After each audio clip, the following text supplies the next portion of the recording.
One of the trickiest things I see with Amazon PPC isn't necessarily launching campaigns. It's knowing when to cut the fat.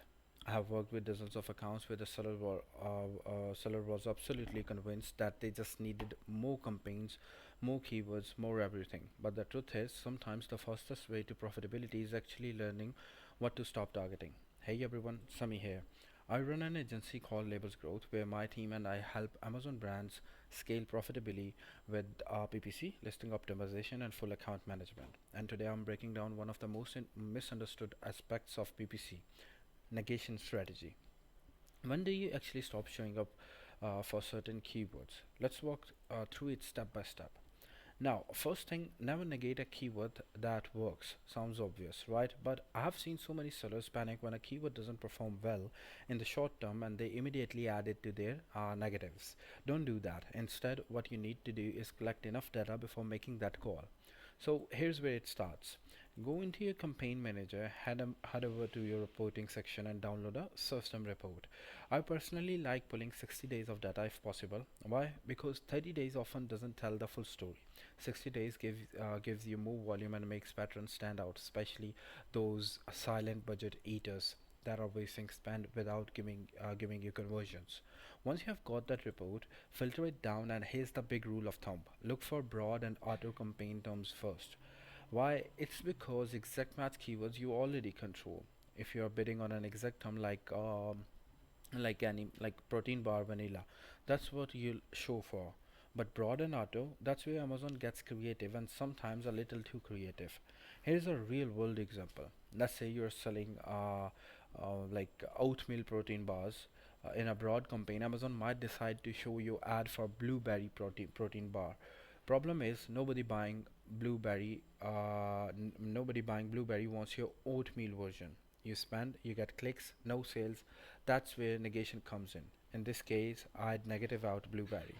Now, how do you know when it's time to negate? Look at two things. Click with no sales, a general rule I use. If a keyword has 20 plus clicks and no orders, it's not a good fit. Of course, this depends on your product's price and conversion rate. If you're selling a 1000 US dollars sofa, you might need a 30 plus click to land a sale. But for most products, 20 clicks with zero sales is a red flag. Then a cost too high. Even if a keyword get a sale, check if it's profitable. If you're sitting at 90% ACOS or higher, that's not a sustainable keyword. Sure, you got the sale, but at what cost? Unless it's a very strategic keyword for ranking, cut it. There's also something I call common sense negation. Sometimes you don't even need the data, you just know.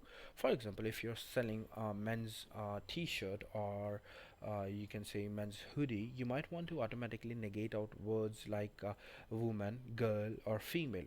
Same with brand confusion. If you're selling protein bars but Amazon starts showing you for quest chips or something completely unrelated, negate it. Another funny example was, like, I had a client with a product that listed ounces in the title, and the ad started showing up for a visit of Aussie. Totally irrelevant, but it was eating a budget, so we just negate matched a visit. Sometimes it's as simple as thinking through how customers search. The point is, negation isn't just about saving money, it's about protecting your campaign so they are spending money on right audience. Every dollar you save on wasted spend is a dollar that can go toward keywords that actually drive growth. And that's really what separates accounts that bleed ad spend versus ones that scale profitably.